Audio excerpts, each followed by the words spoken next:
All right, everybody, welcome back to the Houston Roofer Podcast, where we educate homeowners about the best roofing systems, the best ways to find good contractors. And that's actually what we're going to talk about today. We have an awesome guest, Dmitry Lipinskiy. I hope I said your last name correctly. You did. But welcome, sir. How are you today? Living the dream. How are you guys? Doing great, brother. So first off, let's let a lot of people know who you are, of course. You're very big in the roofing industry. But for those who may not, tell us a little bit about your story. Your English is fantastic, but you're clearly not from here. So how did you come about coming to America? Tell us a little bit about that story. Sure. So my kids don't agree that I have good English. They mock me all the time. Of course, they're all born here. So I have 5 kids, and every day they're just mocking me. Like, you say what? They correct me. They feel like it's there. And I love it. But I moved to the United States in 2005. Typical immigrant story. Chasing dreams. I'm from Siberia, the coldest part of Russia. Ever since I've been a teenager, I told my parents, I'm not going to live here. And I picked like 5 countries I would consider moving, like Israel, Spain, Italy, but the United States was the easiest to immigrate to. So as a full-time student, I applied for a student exchange program, came to Wisconsin actually first, and then found a few buddies in Minnesota, started as a siding installer, met my future wife, got married. 6-7 years later, we started having a lot of kids. And construction was the easiest path. I'm a teacher by trade, but when I moved here, I realized I'm probably not going to be able to teach here, not with my English, not with my degree. So what can I do? Started a siding installer. I've done a lot of trades, working in cabinets, working in a remodeling company. 2013 started a roofing company. 2020 sold it, but living the dream. I own 5 businesses. I've changed 10, 15 jobs. I tell everyone you can achieve anything in the United States if you work hard, but you have to work hard. But it's so much easier than anywhere in the world. I have friends all over Europe, Russia, Eastern Europe, and opportunities we have here. I actually did a video today for my YouTube channel. I went to U.S. Bureau of Labor Statistics, and median income for 2021. Laborers and helpers on average made $37,000. And I want you to think about it. If you have no skills, you have no education, college, school, high school dropouts, you can join the trades. They will teach you. Pick the trade, floors, painting, drywall, you name it, $37,000 a year, but no education. Go to my country, Russia, go to China, go to other countries and try to get a job that pays $37,000 a year as a helper, with no education, with no skills. They will teach you how to do whatever it is you do, and they will pay you while you're learning, only in the United States. And people take it for granted. What's the starting pay today? $12 to $15 on a very low end. In states like Minnesota or New York, you're going to be paid probably $20, $25 an hour, even if you don't really know what you're doing. And then once you become good, you can make $500-$600 a day. Once you actually can lead, install, and now you have helpers. So average is like $48,000, $49,000 for your painters, and it's after taxes. That's what people report. But obviously you can make 6 figures. So living the dream. Construction is easy. If you're not making good living here, you're probably either lazy or super dumb, which is most people don't.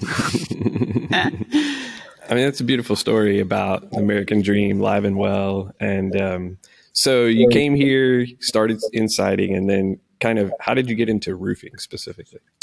So in Atlanta, I lived for like 6 years, and my in-laws, my mother-in-law lived in Minnesota at the time. She got cancer, and I started flooring company. So I was first couple of years mainly interior remodeling. I worked for a couple of years for a remodeling company. We flip homes, we did additions, finished basements, all of that stuff. And the company I worked for filed bankruptcy. When the economy collapsed, they were doing pretty bad. I remember I came home, I told my wife, I'll never work for anyone else. I don't want to take the risk. So I decided to open my first business, and I asked myself, what can I do the best? And because I did not want to have a remodeling company, first of all, the economy was not in a position where I can go and sell $50,000 kitchen remodel. That's why company just closed their doors, right? But what can I do? And as I was working in that remodeling company, I've been seeing so many construction workers. The crews were coming in and out, roofers, floor guys, painters, and learning the trades, learning the business, watching their lifestyle, seeing the money flow. I'm like, you guys are getting paid $1,000 per day, two guys, 1 day installing this floor projects, right? I'm like, I can do that. So I figured that if I pick one trade and become really good at it, I can be successful. So my boss files a bankruptcy. I start my flooring company overnight. It took me like 2 days, file LLC and stuff. Go on a Craigslist. And I remember my first ad, I did 1 week special, $1 per square foot. Going rate was like $1.50, but I needed jobs. I sold 4 jobs with that ad, and I made $2,000 in my first week in business installing floors. On average, I was making $500-600 a day. I had days when I would make $1,500 a day because I was super fast. That was my sport. So even charging $1.50 a square dollar for like laminate floors, I could install like 800 square feet of laminate floors in a day. That's $800. Yeah. You hire a helper, pay him $150. You're still pocketing $600-700. So I built a company to like 6-7 crews running full time. And then when my mother-in-law in Minnesota got cancer, I told my wife, like, hey, we have to close everything here and go there. Like, we have 4 kids, we have no relatives, and your mom is dying. And it was devastating, but it was probably one of the best things that happened to us. So I sold my flooring company and I moved to Minnesota. And when I made the move, it's so far out. Distance is so big. I realized it's completely different market. I don't know any flooring guys here. All my buddies are siding installers, like everybody I knew in Minnesota at the time. They were construction guys. But I also were asking everyone, if you would start a business today, what would you do? Like all my construction buddies, and everybody's like, roofing. Because if you have to start from scratch, it doesn't matter what you do. Like I could start a drywall company or a fence company. I mean, business is a business. I don't care what exactly to do. You can learn the trade, but business aspects, like you just have to look where demand is and what's really good at that state, and it varies. Somewhere in California and Arizona, it could be, I don't know, it could be something with the pools. But up north, you're not going to be a successful pool guy. We don't have enough pools, right? So I asked all my buddies, and they're like, roofing is where his money is in Minnesota. We have a lot of hail. It pays well. And I started learning that trade. And I decided to open a roofing company. And so I did in 2013, I opened a roofing company. I did almost $1 million first year. $500,000 of it was gutters, because first 6 months I did not have a license, and the only job I could sell without a license was gutters. So I'm like, I'll run with it. So I started advertising, getting a lot of gutter jobs, creating a lot of clientele. And I think I did only like 10, 15 roofing jobs first year, because I got licensed late June. So the season is very short. And then I just didn't sell enough jobs. But gutters were really taking off. I look like a gutter company with a roofing name. But second year, 100 roofs. That's awesome.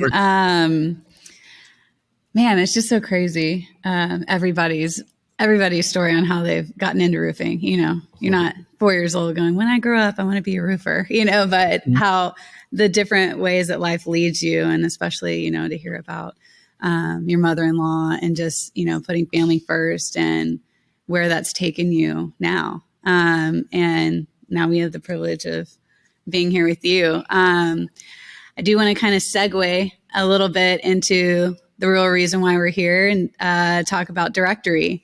So Directorii is a platform that you own and host, and we really want to educate our listeners on what that offers. So really, everybody knows the more popular, like have been around a little bit longer, Home Advisor and Angie's List and Google Guaranteed's a little newer. What is your take on all of that? Because what it's supposed to be doing is it's a resource for homeowners to go to find vetted professionals and help them kind of sift through Google mania and find people that they can trust and get, a few quotes from. But what has your experience, your insider kind of take on that been with these platforms, and what have you done with Directory to do anything different? Absolutely.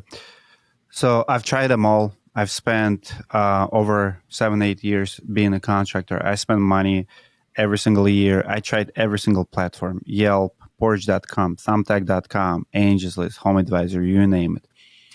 And the best of the best platforms ever existed in the United States is AngelList. They were the king. In 2012, 13, I owe a lot of success, early success to AngelList. In 2013, AngelList used to be 90% of my business. 2014, almost the same. So I would spend $3,000 to $5,000 a month with them. They had SPAC committee. It's pretty much the best of the best providers there. So I was the highest rated roofing contractor in Minnesota after 2 years on the platform. I got up to 700 reviews. Just to give you perspective, when I joined AngelList in 2013, I did my research. The biggest company at the time, Seller Roofing, had 250 reviews on AngelList. And I said, they're going down, I'm going up. Like I was so competitive. I wanted to beat them so bad. Took me 2 years. 2 years later, I had 360 reviews. They had 250. They had 350, 350, 360. But I passed them in review count. And my reviews were higher quality, like A to A. Like you cannot compare the two. Like we were way higher rated. So we were getting a lot of leads, a lot of jobs. And I loved the business model of AngelList. I met Angie Hicks. So I was invited to Indianapolis to their headquarters. They had conference. They have private group study. At that time, everybody was talking about Amazon buying AngelList. So they were ready to sell. AngelList was red for 16 years, so they never made money. And they made money last year before they sold to IAC, company who owns HomeAdvisor.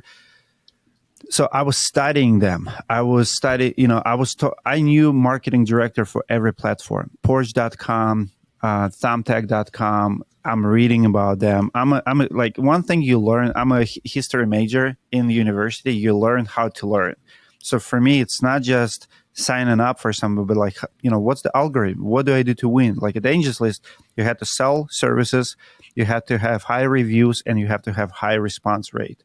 Like, I'm like, okay, got it. I'll do all of this. And in return, I'm getting more jobs than any other contractor, and I'm getting more reviews. But then in 2018, obviously, HomeAdvisor purchased AngelList. And I did not have a good relationship with HomeAdvisor. HomeAdvisors are crooks. They've been crooks for 18 years prior. They keep changing names, Service Magic, all of those. So I've been exposing them.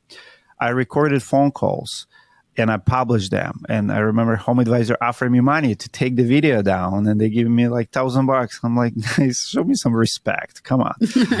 but what happened is, so we started having this beef with HomeAdvisor where I'm praising AngelList, but I'm calling HomeAdvisor. And they actually were rivals too. I remember ads at the time where HomeAdvisor would call out AngelList. They would run a campaign, national campaign. Why pay for her leads? Because HomeAdvisor is free. But it's completely different business models. One is very clean, search-based, and another one is very shady. Like, I don't know any contractor who recommends, like if you ask contractors, hey, where can I find a painter? HomeAdvisor contractor is not going to tell you, go to HomeAdvisor, because they know what kind of clientele you're getting there. Long story short, in 2018, HomeAdvisor buys AngelList. I had over 700 reviews. I mean, it's already dying. Like, we don't get results. It's no longer 90% of my business. So they're ruining the platform.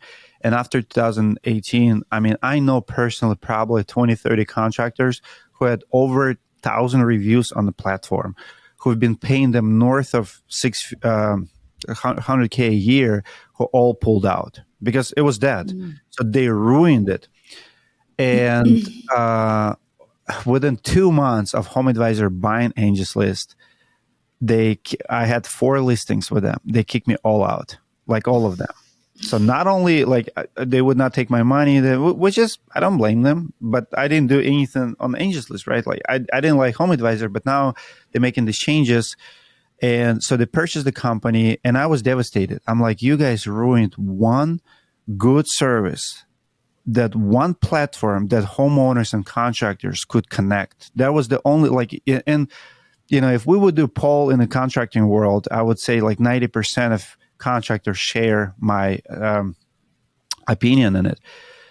So it was devastating for me. And I'm like, there's got to be a better way. I'm an immigrant. So I know in a company in Israel, I talked to them. There is one company in Israel, like, let's call it Home Advisor of Israel. It has 6,000 contractors. Everybody in Israel know, like, but they're ethical. Like if you ask, you know, like here we have companies like Uber. We have companies like, I mean, what others? I mean, we Google it, we Uber it, like companies like Airbnb, market leaders that everybody recommends. How do you rent a house? Airbnb. How do you get a taxi? Uber or Lyft, right? We don't have one for construction. Like we don't. Like Home Advisor, something, they exist, but they don't have a reputation among homeowners and contractors. They get bad publicity. I mean, even Better Business Bureau. We used to be someone decent, but the problem with all of these platforms is, I would say, greed. They don't put customers first. They don't care about it. Like they all advertise the same. We have the best contractors, but they all have horrible fine prints that you hire at your own risk. You might as well just go on Craigslist or phone book, yellow pages and find a contractor because there's no guarantee, right? So as I'm going through this experience, I'm like, there's got to be a better way. And I decided that I can build it. Like I can actually rebuild a service similar to Angie's List, what it used to be, because I understood it as a contractor. I spent hundreds of thousands of dollars with the platforms, right? And I know how they work and I have resources. So now, you know, I can sell my roofing business. I can build it. I can invest my own money.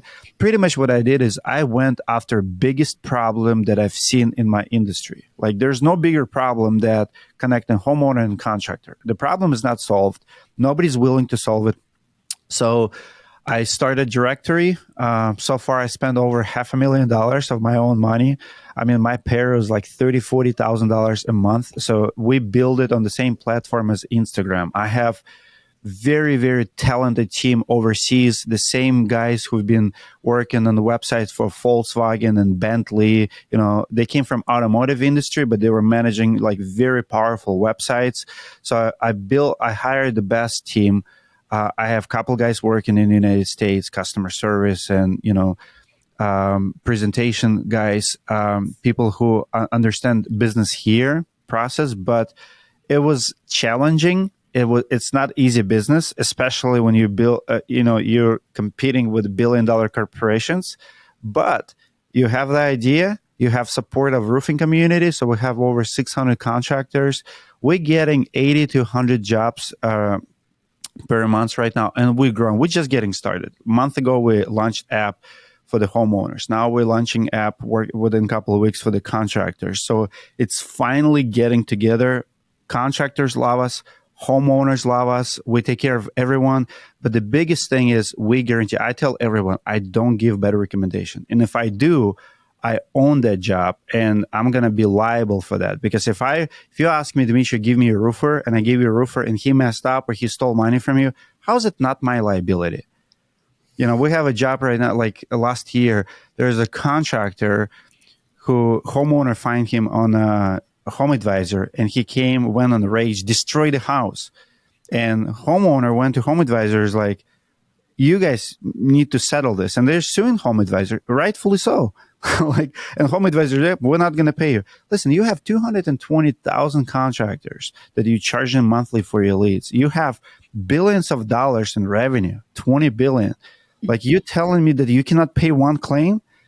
let me tell you, like when my contractor messes up, like I write the check with a smile because I know it's the right thing to do. Even if I don't have money, I'm going to borrow money to make it right, because that homeowner does not deserve to get screwed on $20,000 job, especially when you promised him and you made money on a transaction. So my competition is very unethical. I've been calling them out for years, but I decided instead of calling them out, I'm just going to build the most ethical platform that connects homeowners and contractors, and I'm going to back it up with my own money. And that's the short story. That's incredible. I mean, that really is the aha moment that I think the best business owners and entrepreneurs have, is whenever they're really taking the consumer point of view. You've seen it from the inside as a contractor. You know what's going on. You know all of the shadiness. You know, you're not part of it, but you distanced yourself from it willingly or unwillingly, and then really took it into your own hands. I love that you said that. You were like, instead of just calling them out, you know, and keep doing that, why don't I just make this better how it needs to be done? And you're right. It doesn't make sense for anybody to recommend anybody and not have some kind of liability there. And that's, I mean, something I wanted to talk about too. I mean, you have that $20,000 guarantee. It's across your logo. You know, we use it on all of our presentations, you know, so because it as a contractor, whenever we're presenting that to a client, a potential client, we know that speaks volumes because we're homeowners too. If I saw that somewhere, I'd be like, okay, great. Wow. So much less liability over here. I feel like they're reputable. It's not just even though BBB is, reputable and recognizable, this has a dollar amount to it, and so it's going to, let them drop their shoulders, take a deep breath. So, I mean, kind of a fun question on that. You do have the $20,000. You did talk about, having to do a payout. How many claims have you had to pay out so far? We had 4 claims total. We probably have few more pissed customers. So there's disputes and there are claims that we pay out. Mm-hmm. Good guys, good contractors will try to make it right. Like, I'm pretty sure if you have a dispute, homeowner might file a claim saying True Works messed up the job. But good, and I had bad experience with installers, with products, right? So if I install a job, and it could be a roof leak, it could be whatever, but in my last year in business, I had to pay out $60,000, to redo this metal job that we did. It was company mistake. Someone sold something they didn't like. Good guys will go above and beyond to pay out. Now, the problems that we're facing, some guys don't have a capacity. That's why I don't call them out. Out of 4 claims, I only called out 1 because he was unethical. He said that he's going to do it and he didn't do it. He actually had money. He filed bankruptcy. I don't think he is bankrupt. He just decided to go on a shady side. And that's why I had to call him out by name to make example of him. It's like, hey, if you're doing this, if you're changing the name just for personal gains, you're not bankrupt. I have no sympathy and I have no mercy for that behavior.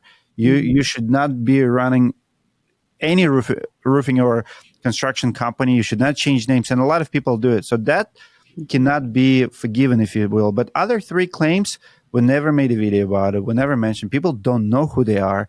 We're paid out. And we probably will even take those companies back if they reimburse us.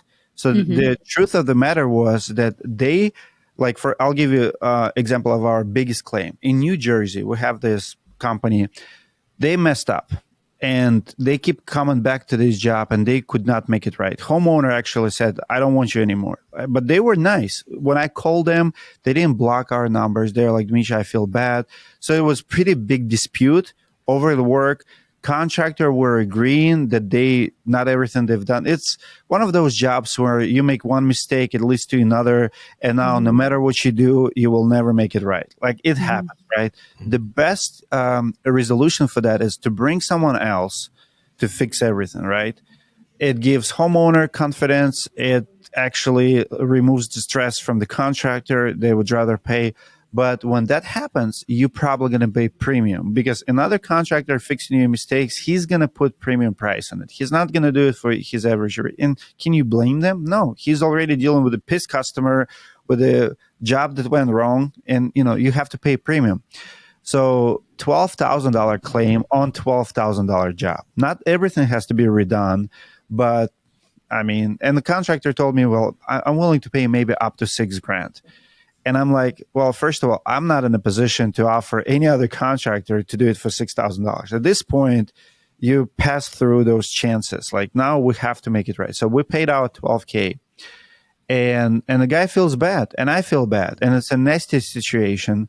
I'm not blaming 100% on the homeowner. I'm not blaming on the contractor. It is what it is. But you have to make it right no matter what. So we paid out $12,000.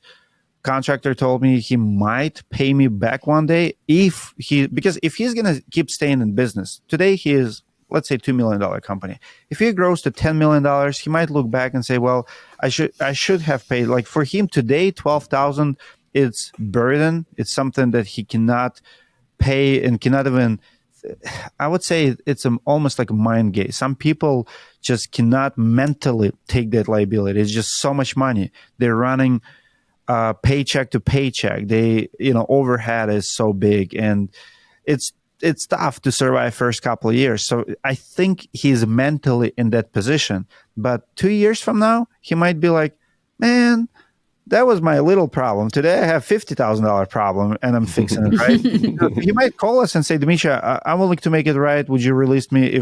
So I'm paying it, and I'm removing them, because if you cost me money today, I'm not going to let you do it twice. Right. I'm going to pay it, but I will always give you opportunity to make it right. So most contractors going to go above and beyond to please their people. In those cases when they cannot do it, and we have almost identical situation in Florida, but that contractor actually paid us back. It was, I want to say, $2,500 claim. It happened a year ago, and he kept coming back, and he wanted to lien the house, and homeowners, they actually did not pay him in full. And I just called him up. I said, listen, what do you want? Like, I asked homeowner, what do you want? Like, do you want someone else to fix it? He's like, sure. Pay the bill, send me the invoice, I'll pay it. So he did that. It was $2,500. But then I called a contractor. I said, listen, don't lien this house. They didn't pay you for a reason. You didn't do good work. Are you willing to for them to hire someone else to finish the job? I think they got estimated, it was like $2,500. And I said, if they're going to have this contractor to fix it for $2,500, are you willing to walk away? He's like, yeah.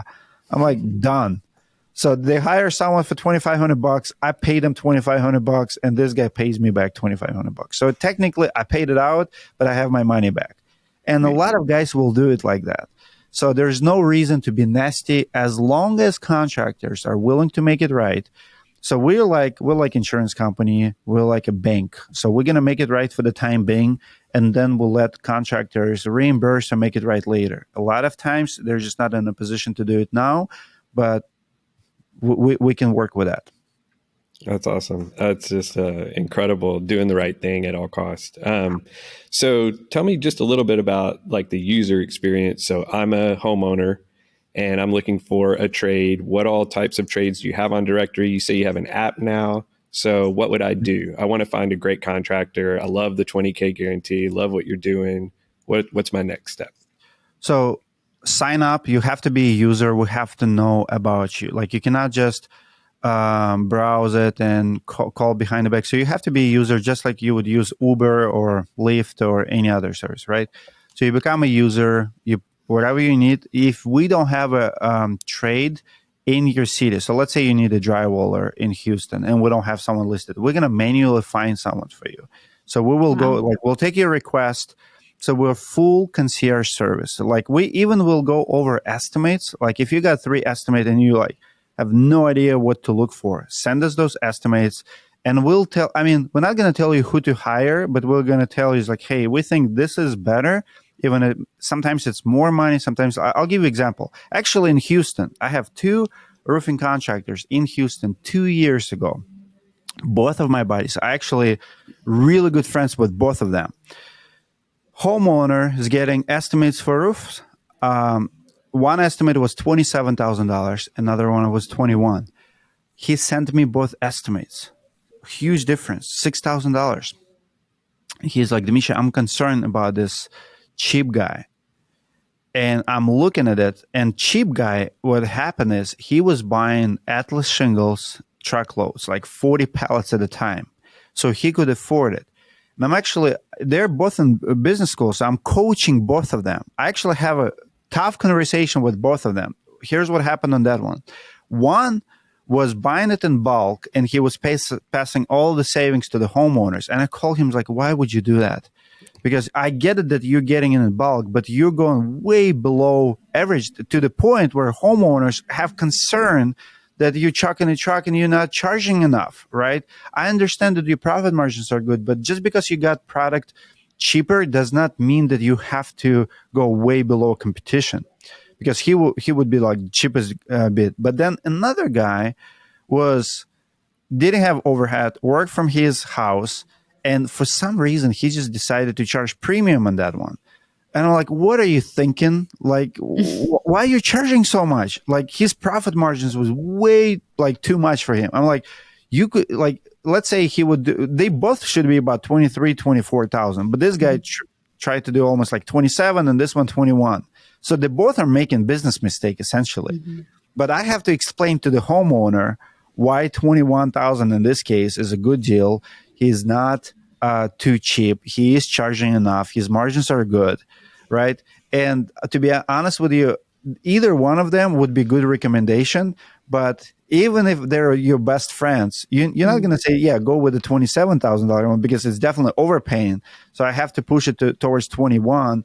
But that's one of the services we do. You can request a quote review, even if they're not directory contractors, or you can just submit a request and we manually will find someone for you in your area, because we know how to find the contractors. I mean, I've been in the game for so long. We have big networks, Facebook groups. We know what to look for. We have high criteria. We'll do background check. We'll look at the reviews. I mean, we're putting money behind them. So we're not going to make a better recommendation, even if it takes us a week, but we're going to find someone for you in all major trades. That's awesome. So just to, sum up our talk a little bit, I mean, Home Advisor, Angie's List, we're, I think, created with good intentions, trying to solve a problem, connecting homeowners to contractors, but they became kind of like pay for play. And anybody could be on Angie's List or Home Advisor, but they're not really vetted and it's not really backed by anything. So what's really the difference between that and just finding somebody on Yellow Pages, for instance? And, I know us at TrueWorks, our experience in being a part of Directory was that we were very vetted. So you guys, I think, requested a copy of our insurance and got it, looked at our reviews, a bunch of all of our certifications, different things like that. So you won't just accept anybody. And then on top of that, you're actually guaranteeing the contractors that you've already vetted. So it just provides that safety and protection for the homeowner to know that they're actually getting the best when they hire a contractor from Directory. So I love it. We love it. We love being a part of it. I think it's the future for sure. How does it scale? I mean, what's the future for Directory? How are you going to get the attention of homeowners everywhere across America? I mean, have you thought about going on Shark Tank, for instance? Actually, I applied for Shark Tank. I'm waiting. Like, it's a long application. It took me like almost 2 hours. So I applied for Shark Tank. Considering bringing Marcus Lemonis on a team, I'm actually meeting investor today. So like, I was very hesitant to bring investors or capital, but that's how you go national. You bring major partner, you give a little bit of equity. I remember I asked Angie Hicks when I was in Indianapolis, why did she raise so much money? And because she gave a lot away, right? And she said, because I did not want to grow slow. I was okay growing slow. Every business, I run 4 businesses. I'm 100% owner of all of them. For me, bringing a partner has to be strategic partner. Like, I don't need capital. I can afford 30, 40,000 in developments right now. But as we grow bigger, you will need a couple $1 million pretty much for marketing, pretty much to spread awareness. I mean, maybe Super Bowl commercial one day, but that's where we're going. I don't want to bring investors too early, but like I said, today is actually a big milestone, meeting finally investor, because I had people throwing money at me for the last 2 years. I know raising capital in this space is not hard, but it's not like, I mean, if you give me $500,000 right now, it's not going to make a big dent for us, right? I mean, it goes fast in this space. But raising capital, major partners, strategic partnerships, and we partner with consumer protector organizations. I think as an immigrant, one thing I learned that you can be very creative and you can stretch your dollar. Like, I see a company who owns Home Advisor, for example. I mean, they have billions. They're publicly traded company. I mean, they can blow up a couple $1 million on the mistakes, and I cannot afford it. So what I have to do, I have to stretch my dollar. I have to go partner with someone, do like maybe more YouTube that is free, create more organic viral content that everybody will see, that is cheap to create versus paying millions of dollars on the TV ads. This day and time, you can get creative, you can collaborate, you can, my contractors, promoting us because they like it. I believe in the word of mouth marketing, and this is what's really missing. I believe if you really have a good service, people will talk about it organically. You don't have to sell, you don't have to advertise. I mean, that's what I mean. If you look at companies like Tesla, for example, they don't advertise. I mean, Mercedes-Benz, I think, spends $1,000 per vehicle in advertising.